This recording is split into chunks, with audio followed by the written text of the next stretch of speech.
इसी बात के लिए पंचायत बैठाया। पंचों के कहने से पहले उसका बेटा उठ के खड़ा होकर कहा, माँ तेरे मुंह से बहुत बार सुन लिया कि तूने लालन पालन किया, तूने 10 महीना गर्भ में रखा, तो एक बार हिसाब जोड़कर बता दो कि 10 महीना गर्भ में रखने का तुम्हारा किराया कितना होगा, हम देकर तुमसे पिंडा छुड़ा लेंगे।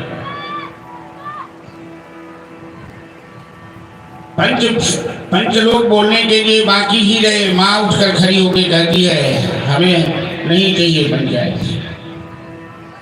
ये गलती मेरी है। इसी छठी के दिन ही नमक चटा के नहीं मार दिया, ये मेरी गलती है।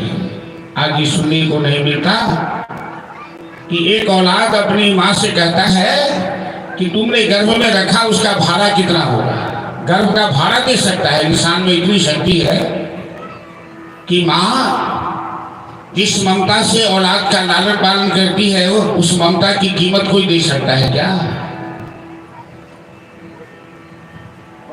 तो उन माँ बाप को कितने कष्ट होते होंगे जिन बच्चे को अरमान से पढ़ाया लिखाया लालन पालन किया, बुढ़ापा में सहारा बनेगा, बुढ़ापा में अपने बाल बच्चे लेकर मस्त हो गया, बूढ़ा बूढ़ी को छोड़ दिया तड़पने के लिए, तरसने के लिए, और वो नौजवान इस बात को भूल जाता है कि आज जैसे हम अपने माँ बाप के साथ कर रहे हैं, कल आने वाले समय में हमारी औलाद उससे बढ़कर हमारे साथ करेगी। इसलिए बड़े बुजुर्गों के प्रति आदर भाव जीवन में जो रखेगा, उसी का जीवन सुखी होगा। जो बड़े बुजुर्गों का आदर नहीं करेगा, सम्मान नहीं करेगा, उसके जीवन में कभी सम्मान नहीं मिलेगा, कभी प्रतिष्ठा नहीं मिलेगी। ध्रुव सत्य है। नैमिषारण्य में 88,000 ऋषि को शौनकाद ऋषि को सूत की कथा सुना रहे हैं, और सुखताल में गंगा के तट पर सुखदेव जी राजा परीक्षित की कथा सुना रहे हैं। हरिद्वार में मैत्रेय मुनि विदुर जी को कथा सुना रहे हैं, और रुदौली गांव ब्रह्म स्थान में हम लोग कथा में बैठे हुए हैं। सुखदेव जी मनु के पुत्र वंश की कथा, पुत्री वंश की कथा सुनाए। अब पुत्र वंश की कथा सुनाए। मनु के 2 पुत्र और 3 पुत्रियां थी, तो जगदम्बिका भवानी की कथा मनु की पुत्री वंश में थी।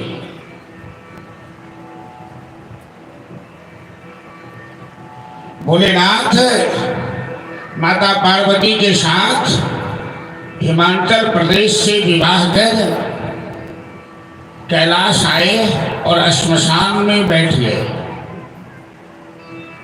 बसाह से नीचे उतरकर श्मशान में बैठ गए। घंटा 2 घंटा समय बीता तो माता जी ने कहा, भोलेनाथ अब अपने घर तो चलिए, श्मशान में कब तक बैठिएगा? महादेव कहते हैं, क्या तुम्हें लगता है कि मैं कहीं दूसरे के घर में बैठा हूँ? मेरा घर तो श्मशान ही है। श्मशाने सुवासः स्मरहत पिशाचा सहचरा। और ये पिशाच आदि ही हमारे पड़ोसी हैं। माता जी खामोश हो गई। महादेव की जटा में गंगा जी को बैठा देखा पार्वती ने, अभी तक देखा नहीं था। शिव की जटा में गंगा महारानी बैठी हुई है, तो पार्वती जी को आश्चर्य लगा कि मेरी सौतन मेरे पति के मस्तक पर जाकर बैठी है। लेकिन महादेव के सामने कुछ बोल नहीं सकती पार्वती। अगले जन्म की बात याद है कि थोड़ी सी भूल हुई, अगस्त ऋषि के आश्रम में मैंने सत्संग नहीं किया तो महादेव ने हमें आजीवन त्याग दिया। अब मैं ऐसी कोई गलती नहीं करूंगी जो महादेव को कष्ट हो। लेकिन ये महादेव की जटा में क्यों बैठी है? इसने कोई अवश्य पुण्य किया होगा। जीवन में एक सिद्धांत होना चाहिए लोगों के अंदर कि किसी की तरक्की देकर आप जलिए मत। किसी को 2 मंजिला मकान है तो आप उस मकान को गिराने का प्रयास मत कीजिए। 2 मंजिला मकान देखकर आपके मन में ईर्षा आई तो आप 3 मंजिला बनाने का प्रयास कीजिए, उसे गिराने का प्रयास मत कीजिए। आपके गिराने से न मकान गिरेगा, क्योंकि भाग्य बलवान होता है। रेखा गणित का सिद्धांत है कि बड़ी लकीर को छोटी बनाने के लिए काटा नहीं जाता है, बड़ी लकीर को छोटी बनाने के लिए क्या किया जाता है, उससे बड़ी लकीर खींची जाती है, वो स्वयं छोटा पड़ जाता है। तो पार्वती ने सोचा इसने कोई अवश्य अच्छा काम किया है तो मैं भी अच्छा काम करूं। इसने ऐसा अच्छा काम किया कि भोलेनाथ के मस्तक पर बैठ गई है। मस्तक पर बैठना तो अहंकार है, तो मैं महादेव के दिल को जीत लूं, महादेव के दिल में अपना स्थान बना लूं। दिल को जीतना प्रेम का प्रतीक है। ऐसा क्या करूं? तो माता जी ने सोचा कि अगले जन्म में सत्संग न करने से महादेव को कष्ट हुआ, तो यदि इस जन्म में सत्संग करूंगी तो महादेव को प्रसन्नता होगी। तो राम कथा से बढ़कर दूसरा सत्संग क्या हो सकता है? तो पार्वती हाथ जोड़कर भोलेनाथ के सामने आग्रह करती है, निवेदन करती है कि विश्वनाथ बाबनाथ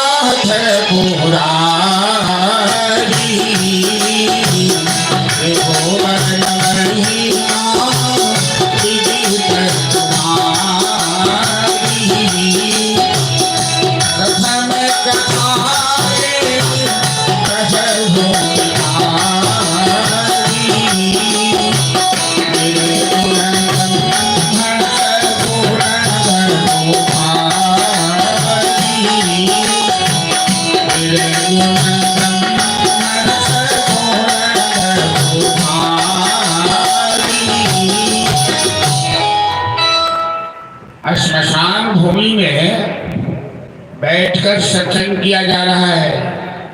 पार्वती जी बड़े विनम्र भाव से महादेव के सामने कि प्रभु मैं तो नारी हूँ, स्त्री हूँ, यद्यपि ज्योतिषा नहीं अधिकारी।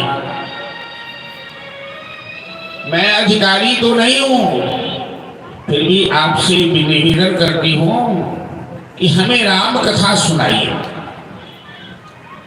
जिन राम जी पर संदेह करने से आपने हमें त्याग दिया था, अब हमें उन राम जी के प्रति श्रद्धा है, प्रेम है। मैं ये जानना चाहती हूँ कि निराकार ब्रह्म साकार क्यों बन जाते हैं, दशरथ के घर क्यों अवतार लेते हैं, किस तरह से लीला करते हैं। 14 प्रश्न पार्वती ने किए हैं। इन 14 प्रश्न के उत्तर में ही संपूर्ण राम कथा संपन्न होती है। और महादेव के अंदर इतनी प्रसन्नता कभी नहीं हुई आज जितनी प्रसन्नता पार्वती का प्रश्न सुनकर हो रही है। बड़े मुक्त भाव से महादेव पार्वती की प्रशंसा करते हुए कहने लगे कि धन्य धन्य राज तुम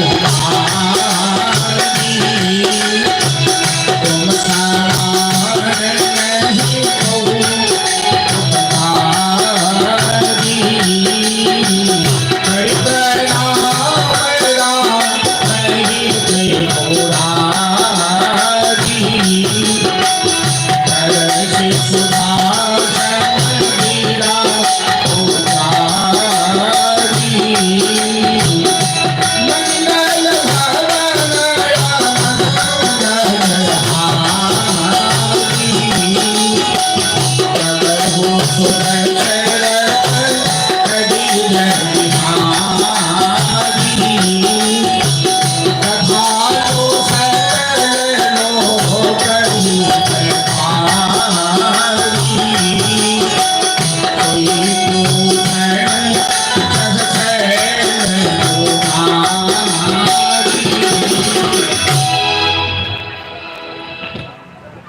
हे गिरिनंदिनी, तुम धन्य हो,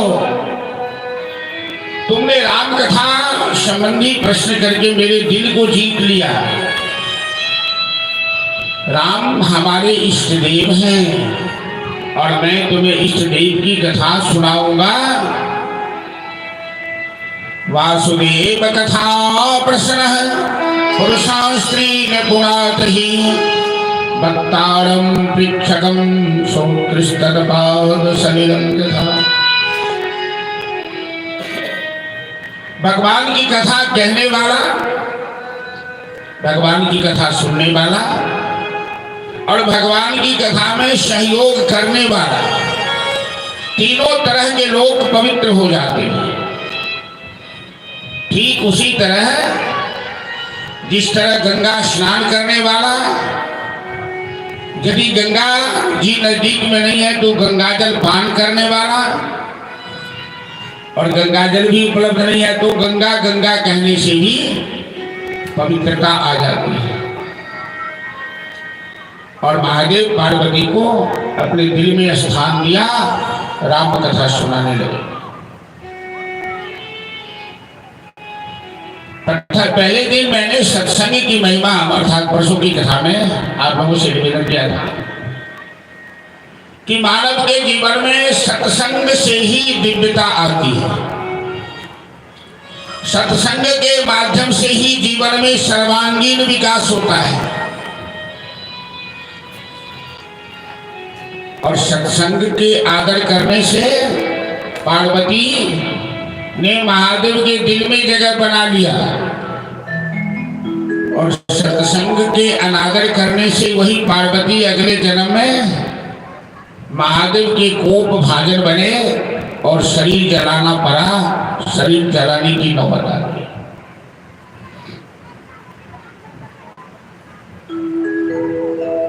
सुखदेव जी मनु महाराज के पुत्र वंश की कथा करें। मनु के दो पुत्र थे, प्रियव्रत उत्तानपाद। तो प्रियव्रत ने विवाह नहीं किया। उत्तानपाद की दो पत्नियां थी, सुनीति और सुरुचि। सुनीति बड़ी थी, सुरुचि छोटी थी। एक विवाह राजा ने किया और संतान होने में थोड़ा विलंब हुआ तो फट से दूसरा विवाह कर लिया। और विवाह किया तो सुनीति को एक लड़का हुआ, पुत्र हुआ। जब सुरुचि आई ससुराल तो राजा से लड़ने लगी। सुरुचि देखने में बड़ी सुंदर है। महाराज, जब आपकी पत्नी पहले से है तो आपने हमसे ब्याह क्यों किया? और आपने हमसे ब्याह किया है तो हम दोनों सौतन साथ में नहीं रह सकते। या तो सुनीति रहेगी या मैं रहूंगी। राजा ने कहा तुम चिंता मत करो, महारानी तुम ही बन के रहोगी, सुनीति दासी बन के रहेगी। एक धर्म पत्नी का एक चमड़े का गुलाम बन के राजा कितना बड़ा अनादर करने लगा है। तो सुनीति दासी का जीवन जीने लगी और सुनीति जो छोटी थी महारानी बन के रहने लगी। लेकिन सुनीति न अपने सौतन से कुछ झगड़ा किया न अपने पति से कुछ कहा। सुनीति बड़ी सयानी है, ज्ञानवती है। उसने अपने आप में समझौता कर लिया, कंप्रोमाइज कर लिया कि मेरे भाग्य में ऐसा ही लिखा था, कोई बात नहीं। लेकिन जीने के लिए कोई सहारा चाहिए ना। तो बगल में कोई आश्रम था जहां दैनिक सत्संग होता था। तो सुनीति दैनिक सत्संग करने लगी आश्रम में जाकर। जीवन जीने के लिए तो कोई कला चाहिए ना, कोई आधार चाहिए ना। और सत्संग तो जीवन का वह आधार है जहां हर समस्या का समाधान है सत्संग में। मैं अपने जीवन की पहली कथा दरभंगा में श्यामा मंदिर में किया था। और कथा के पूर्णाहुति दिन एक मणिगाछी के कोई व्यक्ति ब्राह्मण ही थे, पैजामा कुर्ता पहने हुए, वो पांव पकड़ के रोने लगे। मैंने पूछा क्या हुआ श्रीमान जी, क्यों रो रहे हैं? वो आदमी कहता है कि मैं जा रहा था दरभंगा स्टेशन पर रेल में कटने के लिए। क्यों? तो मेरे ऊपर मर्डर केस का वारंट है और हमें किसी ने फंसा दिया है। मैं जहां तहां भागा फिरता हूं और मैं जीवन से ऊब गया था। मैं सोचा चलो आत्महत्या कर लेता हूं, इस पुलिस के चक्कर में कहां तक पड़ा। लेकिन सातों दिन मैंने कथा सुनी है। अब मैं रेल में कटूंगा नहीं, अब मैं जीने के लिए कुछ सहारा ढूंढ रहा हूं। परमात्मा सब ठीक करेंगे। कहने का मतलब कि जीवन हारने के लिए भगवान नहीं देते। हारना बुरी बात भी नहीं है, हार मान लेना बड़ी बात है। बार बार जीवन में प्रयास करना चाहिए। समस्या तो सबके जीवन में आती है, लेकिन समस्या बनने से पहले समाधान भी बना हुआ है। सुनीति का पति ने जो सुनीति के साथ और सुनीति के सौतन ने जो सुनीति के साथ व्यवहार किया, मैं खासकर महिला वर्ग को कहना चाहता हूँ। ध्रुवोपाख्यान की कथा में प्रवेश कर रहा हूँ, जो महिलाओं के लिए बड़ी शिक्षाप्रद कथा है। सुनीति भी कलह करती, अपने पति से झगड़ती, अपनी सौतन से झगड़ती। सुनीति ने सोचा झगड़ने से तो कलह होगी, जीवन में कष्ट होगा, तो समझौता कर लेते हैं। तो सत्संग करने लगी। एक संत भगवान ने सुनीति से कहा, बेटी मैं तुम्हें वरदान देना चाहता हूं, तुम दैनिक सत्संग करती हो, हमें बड़ा अच्छा लगा। सुनीति कहती है, बाबा हमें कोई वरदान नहीं चाहिए, भगवान ने हमें एक लाल दिया है। यदि आप वरदान ही देना चाहते हैं तो मेरी सौतन को दीजिए, उसे एक पुत्र हो जाए ताकि उसकी बुद्धि ठीक हो जाए। संत भगवान कहते हैं, तू बड़ा महान विचार की है। तेरी सौतन ने तुम्हें दासी बना दिया, दासी बनकर जीने के लिए मजबूर कर दिया, लेकिन तुम सौतन के लिए भी अच्छा सोच रही है। तुम्हारा विचार बड़ा महान है। मैं आशीर्वाद देता हूं कि तेरी सौतन को एक पुत्र होगा, लेकिन तुम्हें भी आशीर्वाद देता हूं कि तेरा पुत्र एक दिन वह काम करेगा जो आज तक कोई नहीं किया होगा।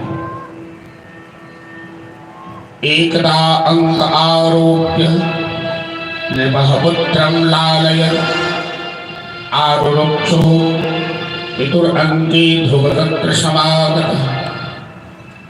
एक दिन की बात है, सूर्य जी राजा परीक्षित से कहते हैं कि महाराज, राजा उतानपाद सुनीति के पुत्र को गोद में लेकर लाड़ प्यार कर रहा था। उसका नाम था उत्तम।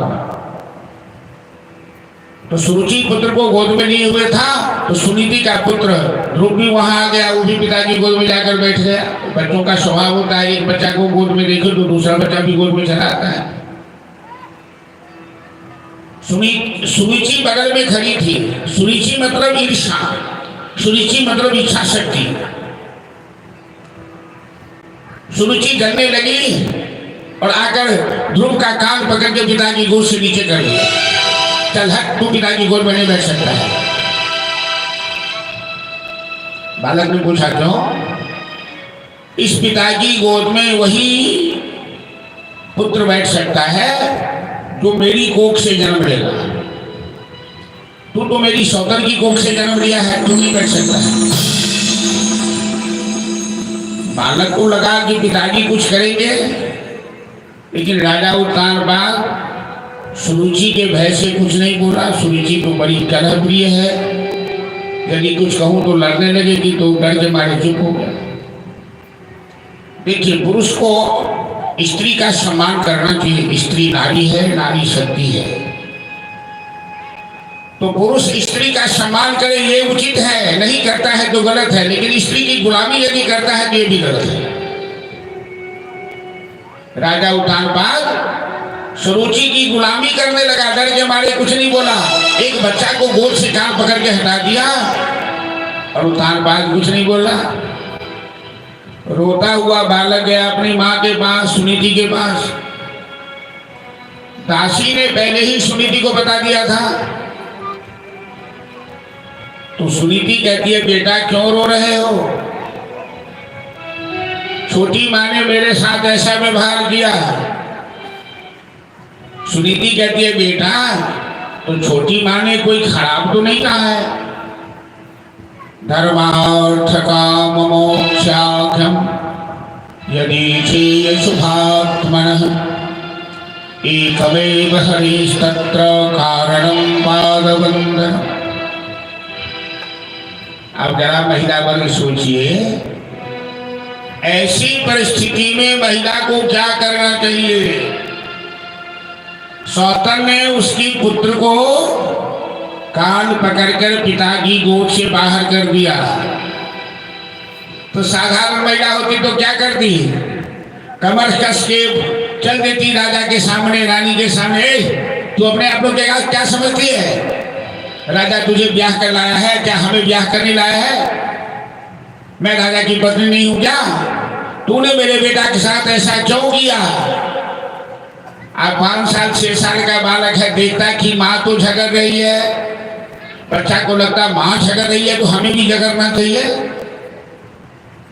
तो कोई ईंटे का कोई पत्थर उठाता, सौतेली माँ के सर पर मारता, सर फोड़ देता। यदि सुनीति उस परिस्थिति से समझौता नहीं करती, अपनी सौतन से झगड़ती, तो ध्रुव की कथा जो आज भागवत में चर्चा की जा रही है, वो भागवत में चर्चा न होकर किसी क्रिमिनल के इतिहास में ध्रुव की कथा होती, किसी डकैत के इतिहास में कथा होती।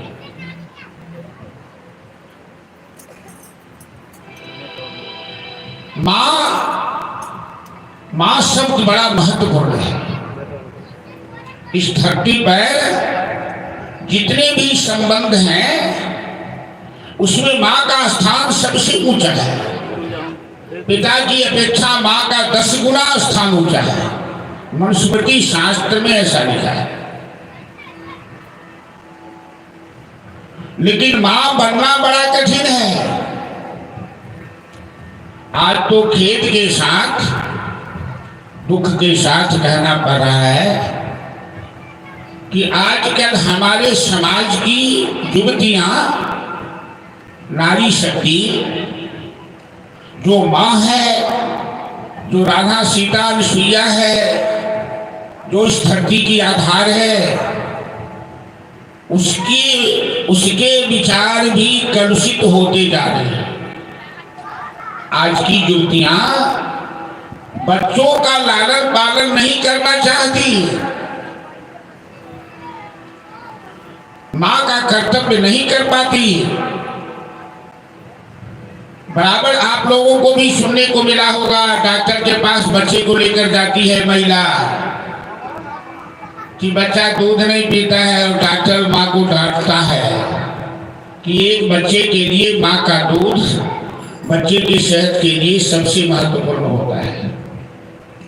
लेकिन माँ, खास करके जो नई युवा पीढ़ी की युवतियां सब है, वो अपने बच्चे को अपना छाती नहीं लगाती है। वो जन्म लेते ही बोतल पकड़ा देती है, चुसनी पकड़ा देती है। वो छोटा सा बच्चा छोटी सी बोतल पीते पीते बाद में उतारूंगा बोतल पकड़ लेता है। बचपन में ही उसे बोतल की आदत लगा दी गई। माँ क्यों नहीं बच्चे को दूध पिलाना चाहती है? एक बहाना है कि हमें दूध नहीं आता है, क्योंकि बच्चे के दूध पिलाएगी तो उसकी जवानी बिगड़ जाएगी, वो 4 दिन की चांदनी जो है वो खराब हो जाएगी। अरे माँ बनने से डर जाए? का किसी फिल्म में अमिताभ बच्चन का डायलॉग है कि जो पत्थर छेले हथौड़े की चोट से डरेगा वो मूर्ति नहीं बन सकता है। मूर्ति बनने से पहले इस पर हथौड़े और छेले मारे जाते हैं। और जो खेत जोतने से डरेगा वो फसल नहीं दे सकता है। जो माँ जीवन में कष्ट उठाने से डरेगी जो अपनी जवानी की सुरक्षा में अपने बच्चे को अपने से अलग कर देगी, 3 साल 4 साल के बच्चे को हॉस्टल में डाल देती, बोर्डिंग में डाल देती। जिस समय बच्चे को माँ का आंचल चाहिए, माँ की गोद चाहिए, माँ की ममता चाहिए, माँ का प्यार चाहिए। 2 नंबर 4 नंबर की कमाई है, पैसे का अभाव नहीं है, 5,000 के बदला 10,000 लेगा। ये बच्चे का लालन पालन कौन करे, कपड़ा लता कौन खींचे, ठंडा के समय में पेशाब करेगा, चल हॉस्टल में डाल दो। और हॉस्टल में बच्चा टुकुर टुकुर देखता रहता है, उसे माँ याद आती है, माँ की ममता याद आती है। जो प्यार बच्चे को माँ दे सकती संसार में कोई नहीं दे सकता है। क्यों छोटे बच्चे को माँ अपने से अलग करती है? बहाना पढ़ाई, पढ़ाई तो एक बहाना है। असलियत तो यह है कि हम ही झंझट से दूर हो जाए, पैसा खर्चा होगा होने दो, लेकिन हम इस चक्कर में क्यों पड़े? मैं ये कहना चाह रहा हूँ, बच्चे यदि नादान बन रहे हैं आज के युग में, युवा पीढ़ी यदि बिगड़ रही है आज के युग में, इसमें माँ बाप का दोष 8 आना 12 आना है। आप रुपया कमाने के चक्कर में अपनी संतान की ओर ध्यान नहीं दिया। आपकी औलाद इंसान बन रही है कि उल्लू बन रही है कि राक्षस बन रही है, आपने ध्यान नहीं दिया।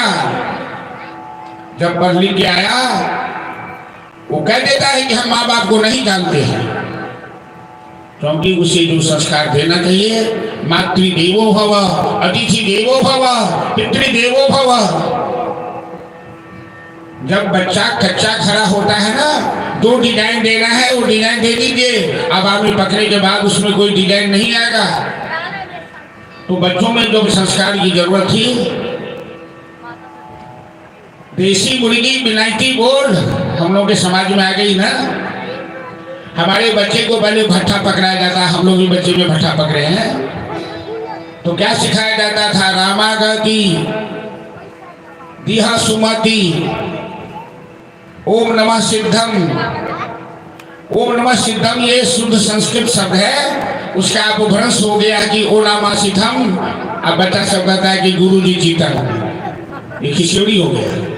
ओम नमः सिद्धम, तो बच्चे को कहां से अक्षर आरंभ किया जाता था? रामागति, राम से। अब कहां से अक्षर आरंभ किया जाता है? जरा गौर कीजिए। तो जो महिला नहीं पढ़ी लिखी है उसको भी मालूम है कि कैट मतलब क्या होता है, रैट मतलब क्या होता है, एप्पल मतलब क्या होता है। तो सबसे पहले बच्चों को सिखलाती है, बच्चे बोलो CAT कैट, CAT कैट, तो कैट मतलब बिल्ली, RAT रैट, तो रैट मतलब चूहा, GOD डॉग। तो ये बिल्ली चूहे कुत्ता की पढ़ाई पहले सिखाना है। जब उसको रामागति सिखाना चाहिए उस समय कुत्ता चूहे बिल्ली के का नाम सिखलाया जाता है। संस्कार तो वहीं से खराब हो जाता है। मैं ये नहीं कहता हूँ कि अंग्रेजी नहीं पढ़ना चाहिए,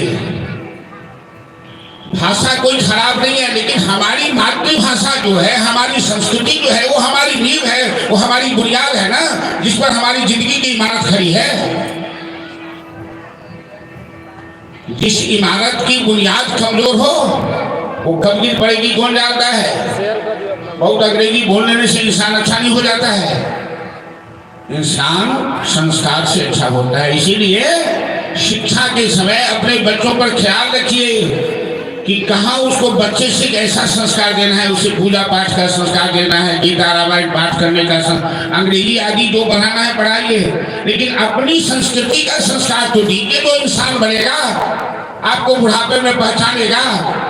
ये माता पिता देवता होते हैं, आप देवता समझकर आपकी पूजा करेगा, आपकी सेवा करेगा, आपका सत्कार करेगा।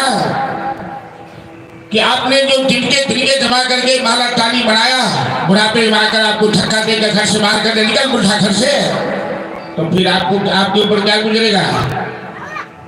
इसलिए गार्जियन माँ बाप भी दोषी है बच्चे के संस्कार को बिगाड़ने में, इस पर थोड़ा ध्यान दीजिए। भागवत कथा के माध्यम से मैं यही आग्रह करना चाह रहा हूं। आज यदि माता सुनीति नहीं होती तो बेटा ध्रुव नहीं बनेगा। बेटा को ध्रुव प्रहलाद बनाने के लिए माँ को सुनीति और कयाधु, प्रहलाद की माता का नाम कयाधु बनना पड़ेगा।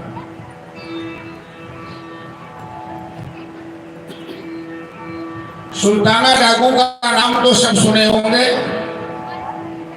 तो सुल्ताना डाकू को जब फांसी की सजा हुई तो उसने कहा न्यायाधीश से कि सबसे पहले फांसी मेरी मां को दे दो।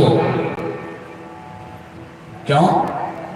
हमें डकैत बनाने वाली हमारी मां है।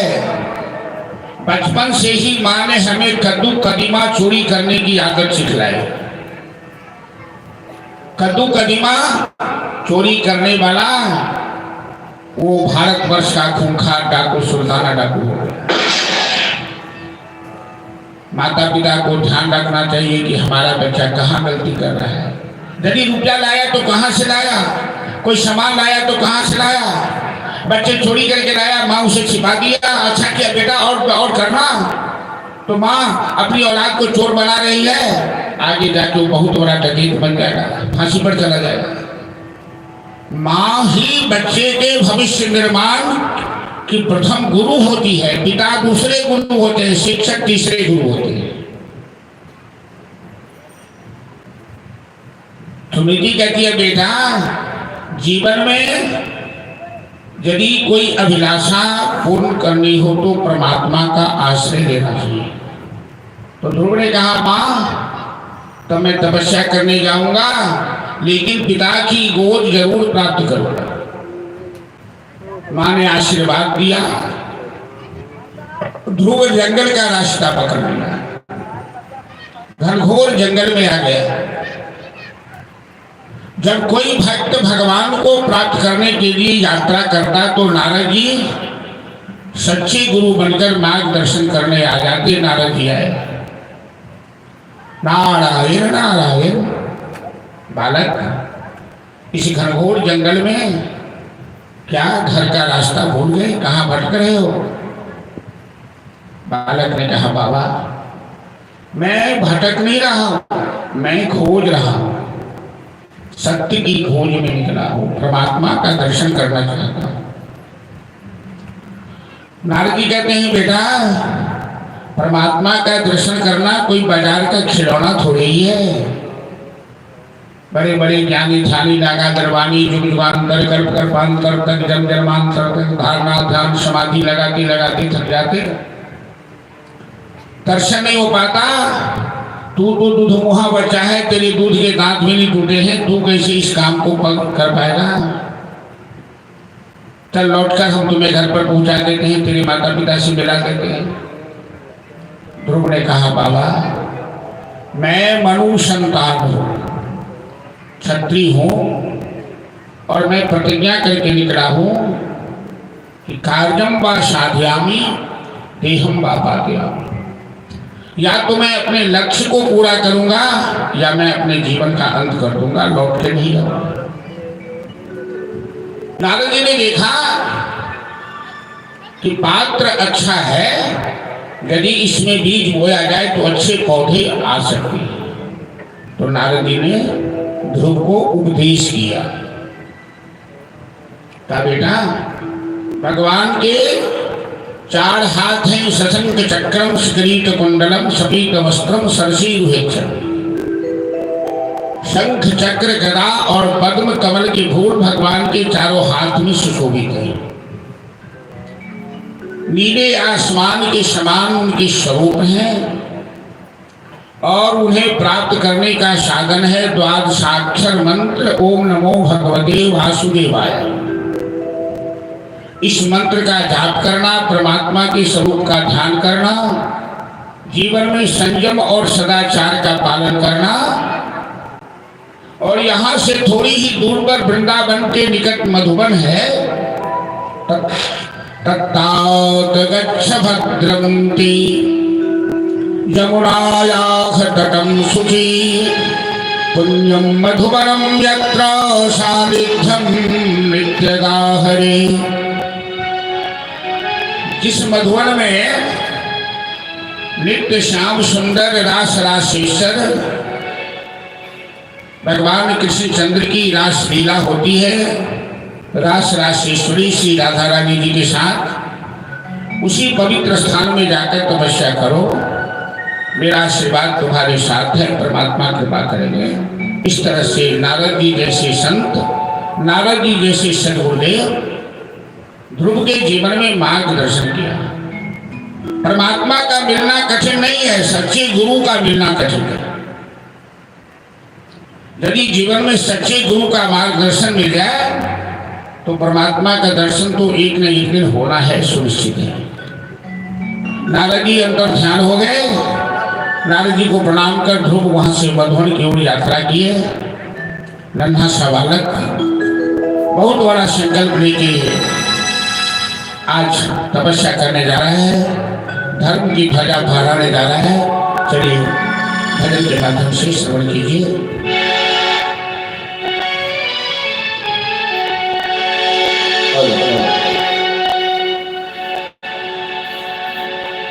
बोले भक्तवत्सल भगवान की जय। ज्योति से ज्योति जलाते चलो, ज्योति से ज्योति जलाते चलो। ये मैं की गया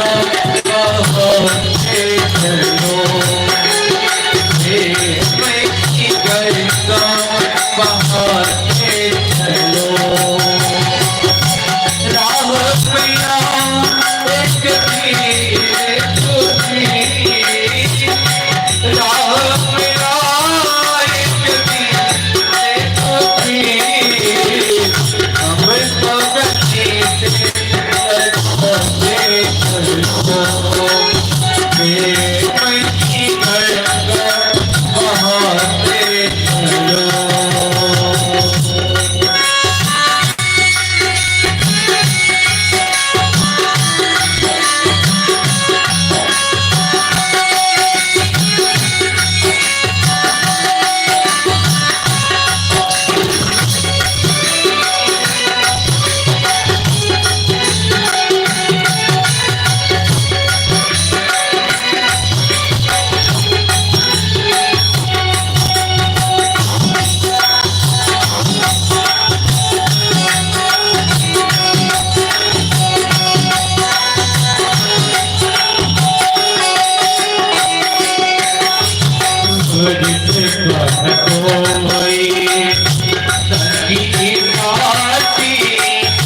जय श्री राम।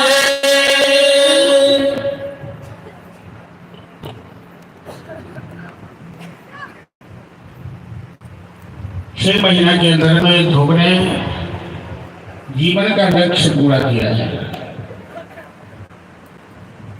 लेकिन 6 महीना के अंदर में 6 साल का बालक इतने बड़े लक्ष्य को साकार तब कर पाया जो गुरु की बात पर विश्वास कर गुरु के बताए हुए मार्ग पर चला।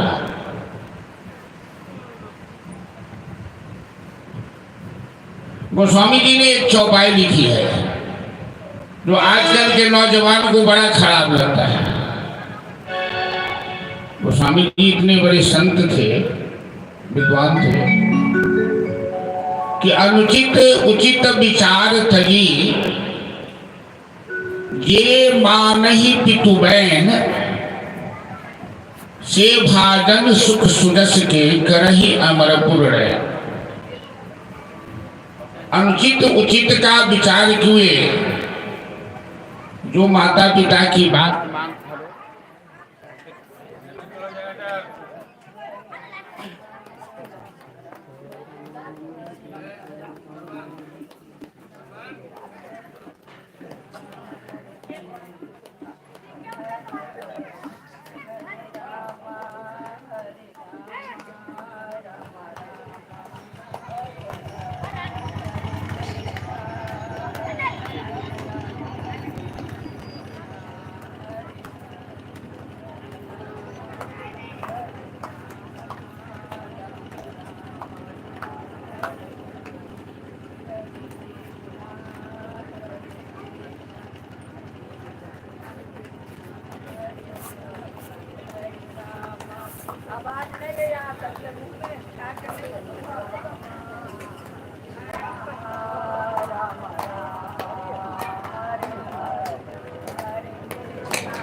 हेलो।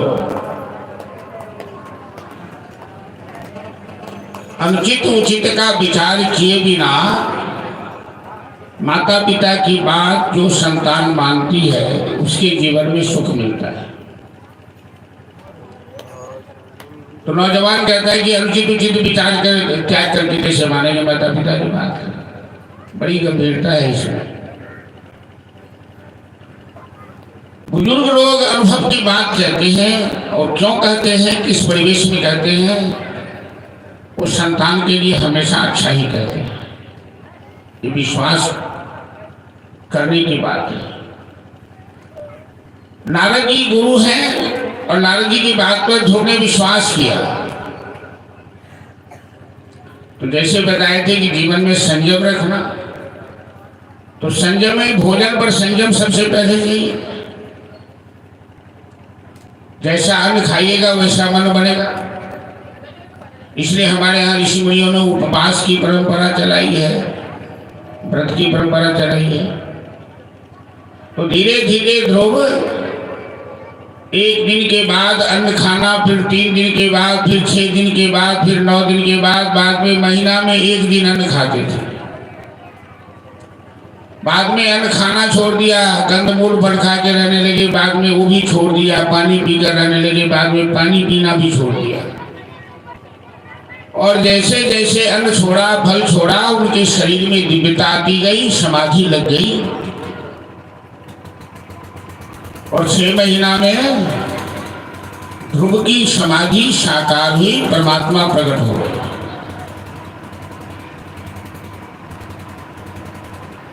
भगवान ने अपने योग बल से ध्रुव का ध्यान भंग किया। एक पांव पे खड़े होकर ध्रुव तपस्या कर रहे थे, क्योंकि इंद्रदेव ने ध्रुव की तपस्या में बाधा डालने का प्रयास किया था, पानी बरसा दिया था। ध्रुव आंखें खोले तो देखते ही सामने भगवान खड़े हैं। ध्रुव को पता नहीं कि भगवान किसे कहते हैं। हम लोग भी भगवान को नहीं पहचान सकते हैं। यदि कहीं भगवान प्रकट हो गए खुदा ने खास दे, तो हम लोग शंका करने लगे कि भगवान है कि भूत है कि प्रेत है कि कोई डकैत है कि इस रूप में आया, तुलसी यही संसार में सबसे मिलियो जाए ना जाने किस भेष में नारायण मिल जाए, ये कोई नहीं पहचान सकता। भगवान को ही पहचान सकता जिस पर गुरु की कृपा या भगवान की कृपा हो। तो नारद जी ने ध्रुव को उपदेश दिया था कि 4 हाथ वाले शंख चक्र गदा पद्म हाथ में है, तो भगवान उसी स्वरूप में प्रकट हो गए जैसे नारद जी ने कहा था। तो ध्रुव ने भगवान के चरणों पे साष्टांग किया और सामने हाथ जोड़कर खड़े हो गए। ध्रुव की इच्छा है कि भगवान की प्रार्थना करते, लेकिन पढ़े लिखे हैं तो नहीं, अंगूठा छाप है, न कोई कविता न कोई श्लोक याद है।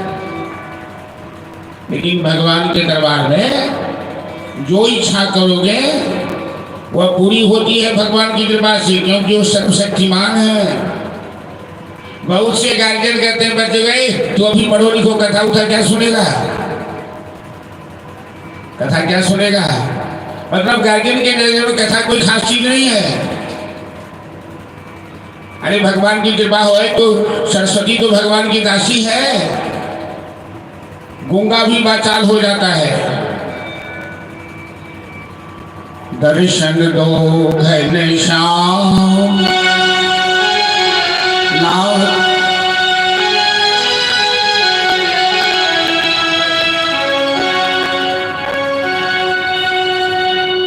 दर्शन दो घनश्याम नाथ मोरी अखिया प्यासी रे।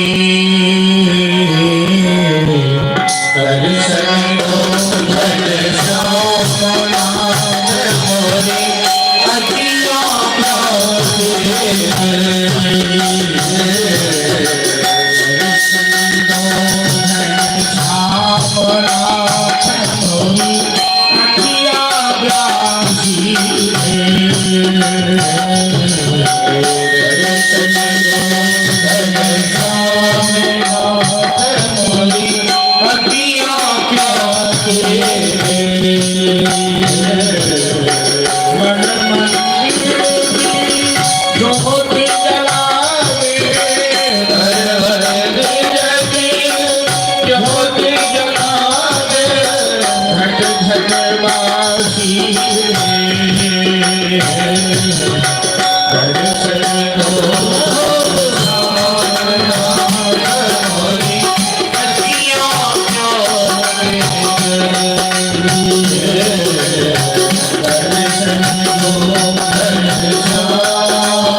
बैठा कर लो भाई, सब गायब हो जाता है।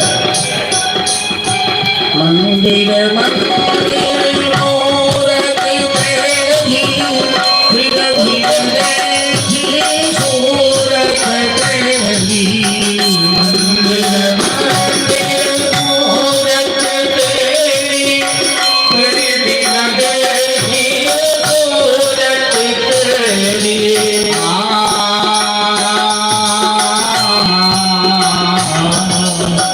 मंदिर मूरत तेरी, फिर भी देखी सूरत तेरी। युग तेरा आए मिलन की पूर्णमासी रे।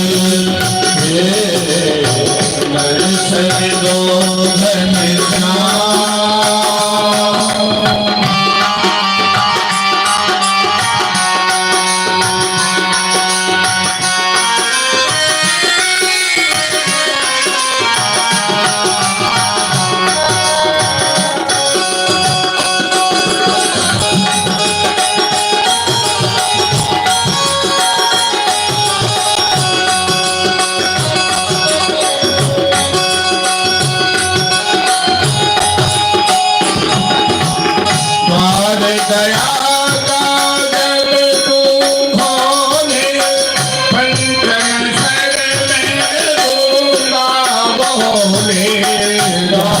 दया का जल तू खोले, पंचम शरण दूंगा बोले।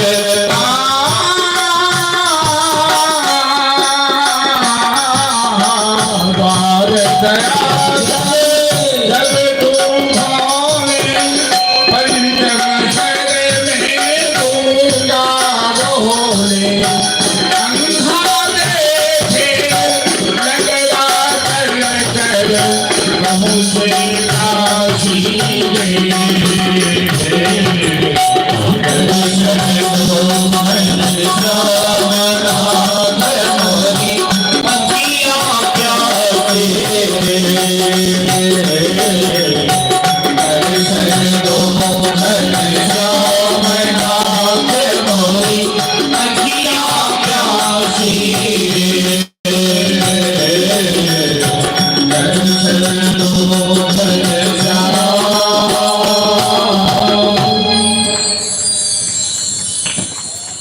भगवान की कृपा हो जाए तो गूंगा भी वाचाल हो जाता है, लंगड़ा भी पर्वत पार कर जाता है,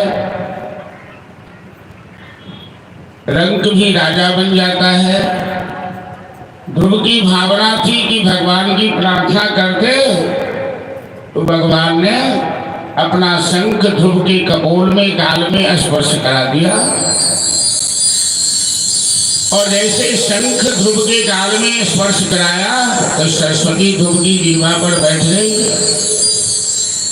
वेद वेदांत के श्लोक से ध्रुव भगवान की वंदना करना शुरू किया। योऽन्तः प्रविश्य मम वाचैवां प्रसुप्तां सञ्जीवयन्तखिल शक्तिधरः सुधाम्ना अन्यास्तहस्तचरणश्रवणत्वगादिं प्राणान्नमो भगवते पुरुषाय तुभ्यम्। ध्रुव भगवान की वंदना करते हुए कहते हैं कि मैं उस परमात्मा को प्रणाम कर रहा हूँ जो मेरे अंतःकरण में प्रवेश करके सुप्त वाणी को जागृत किया है, सरस्वती को जगा दिया है। मैं उस परमात्मा को प्रणाम करता हूँ कि जन्माया सवर्त विश्वमखिलम ब्रह्मादि देवासुरा, जिनकी माया के अधीन ब्रह्मादि समस्त देवता हैं। मैं उन परमात्मा को प्रणाम करता हूँ जिनकी इच्छा के विरुद्ध एक पत्ता भी नहीं हिलता, जो इस संसार की उत्पत्ति पालन संहार के निमित्त हैं, जो घट घट के वासी हैं, जो सबके अंतःकरण में प्रविष्ट किए हुए हैं। दुनिया को बनाना, बनाकर चलाना उसी का काम है। बड़ा जबरदस्त उसका इंतजाम है। जल के ऊपर थल है, थल के ऊपर आसमान, फिर भी न एक दूजे पे बोझ के समान है। गजब का ये जहान बिना खंभ का मकान है।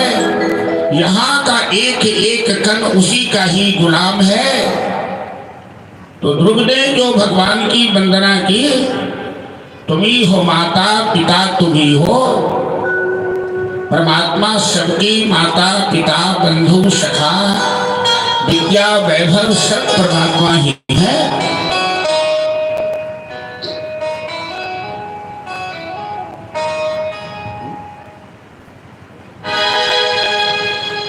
तुम ही हो माता पिता, तुम ही हो,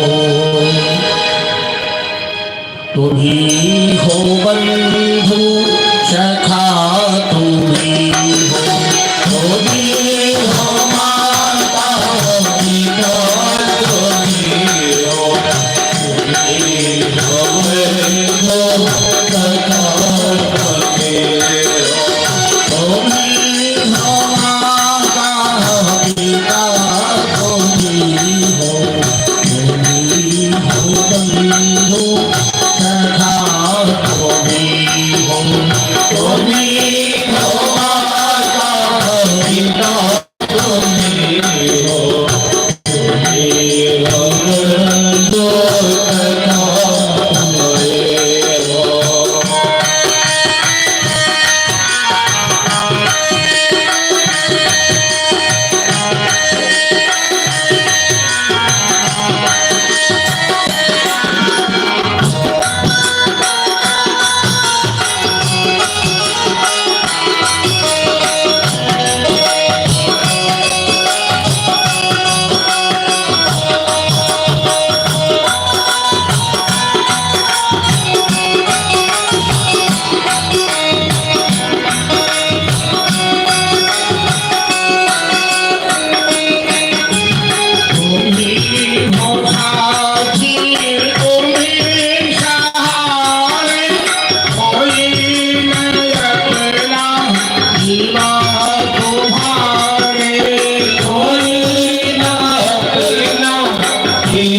सखा, तुम ही हो। तुम ही हो माता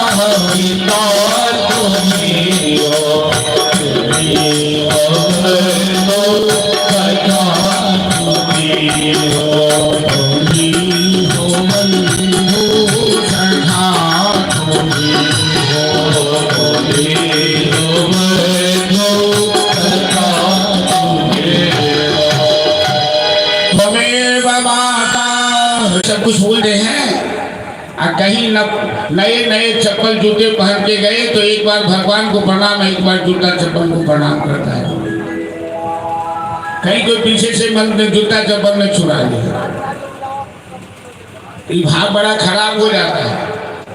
इसलिए कई जगह हमको लोग कहता है व्यास जी आपका चप्पल टूटा हुआ है, हमने जानबूझकर टूटा हुआ लाते हैं। नया चप्पल लाएंगे तो हमारा भी ध्यान उसे रहेगा कि चप्पल में कोई ले जाए, चोरी होती है। टूटा हुआ है कोई लेगा ही नहीं, चलो भाई। मतलब भगवान का दर्शन करते हैं मंदिर में तो थोड़ी देर के लिए भाव बढ़ाइए, क्योंकि भाव के प्रेम के वश में है भगवान। प्रेम होए तो पत्थर में भी दिखते हैं भगवान, अब प्रेम नहीं तो मंदिर में भी दिखते हैं। पाषाण प्रेम के वश में है भगवान। भगवान ने कहा बेटा ध्रुव, तुमने तो पिता की गोद पाने के लिए तपस्या किया है, किंतु मैं जब अपने भक्तों पर कृपा करता हूं तो छोटी वस्तु नहीं देता हूं। पिता तो तुम्हारे मरने वाले हैं, पिता की गोद प्राप्त करके क्या करोगे? मैं अपनी गोद तुम्हें दे रहा हूं जो कभी नष्ट नहीं होने वाला है। तुम अजर अमर शाश्वत सनातन पुरुष हो। माँ और गुरु के आशीर्वाद से 6 साल का बालक जगत पिता की गोद प्राप्त कर इस संसार में ध्रुव पद प्राप्त कर लिया। ध्रुव ने सुखदेव जी राजा परीक्षित से कहते हैं, भगवान को वरदान देकर अंतर ध्यान हो गए। माता पिता आए, आंसू बहाने लगे। उत्तानपाद ने गोद में उठाया ध्रुव को, जिसे गोद से नीचे कर दिया था, और सौतेली माँ सुरुचि को रोने लगी। कहा बेटा मैंने तेरे साथ बड़ा गलत किया। ध्रुव कहते हैं माँ तूने कुछ भी गलत नहीं किया, तेरे कारण ही तो आज मैं भगवान का दर्शन कर पाया हूँ। राजा उत्तानपाद ने ध्रुव को सिंहासन पर बैठाया, चले गए तपस्या करने। 36,000 वर्ष ध्रुव ने प्रजा पालन किया, धर्म का पालन किया। ध्रुव के सौतेले भाई शिकार में मारे गए, यक्षों के साथ युद्ध भी हुआ। अंत में मृत्युदेव ध्रुव के सामने सर झुकाकर खड़े हो गए। परमात्मा महाकाल है, जो महाकाल की शरण में चला जाए काल भी उसके सामने सर झुका लेता है। मृत्यु ध्रुव के सामने सर झुका कर खड़ी है। ध्रुव ने मृत्यु के मस्तक पर अपना चरण रखा और परमात्मा की गोद प्राप्त किया। आज भी ध्रुव अटल है, ध्रुव तारा के रूप में। एक राम नाम का आश्रय लेकर, एक भगवान नाम का आश्रय लेकर, कलयुग में तो और कोई साधन का महत्व भी नहीं है। यज्ञ तप व्रत दान तीर्थ आदि ये सब कठिन है, लेकिन भगवान नाम तो एकदम सुलभ है, सरल है। इसलिए जीवन में थोड़ा सा कुछ नियम बनाइए सब आदमी कि 10 मिनट 5 मिनट कम से कम प्रतिदिन भगवान नाम स्मरण करना ही है। जैसे शरीर सुरक्षा के लिए भोजन नित्य आवश्यक है, उसी तरह भगवान नाम भी भोजन से भी ज्यादा महत्वपूर्ण है। भगवान नाम का शरीर भजुरे मन राम नाम सुखदाई। भजुरे राम नाम सुखदाई। भजुरे राम नाम सुखदाई।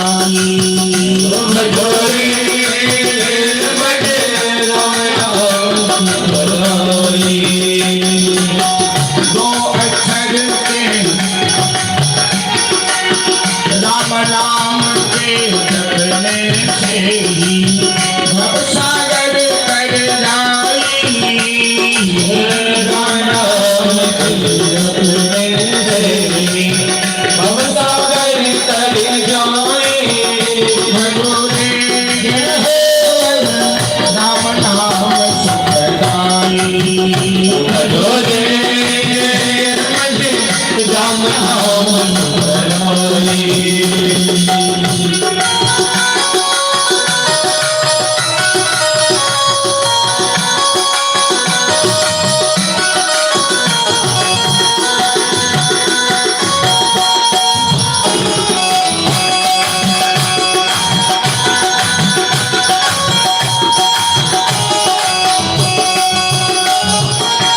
दो अक्षर के राम नाम में दो अक्षर के राम नाम में सब सुख शांति समाई दो अक्षर के राम नाम में सब सुख शांति समाए राम नाम जप ले मन मूरख राम नाम जप ले मन मूरख बनत बनत कन जाए भजोरे राम नाम सुखदाई भजोरे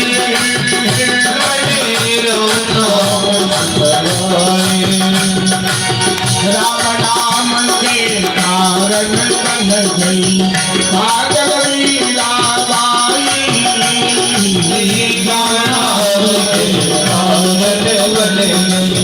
पागल मीरा भाई गंगा गीत अजामिल पारे गंगा गीत अजामिल पारे गंगा गीत अजामिल पारे गंगा गीत अजामिल पारे लाल सजन कसाई भजोरे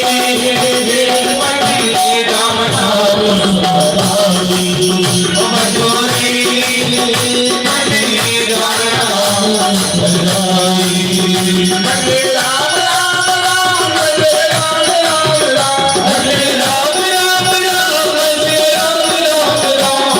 राम राम राम हरे राम राम राम हरे राम राम राम हरे राम राम राम हरे राम राम राम भजोरे राम नाम सुखदाई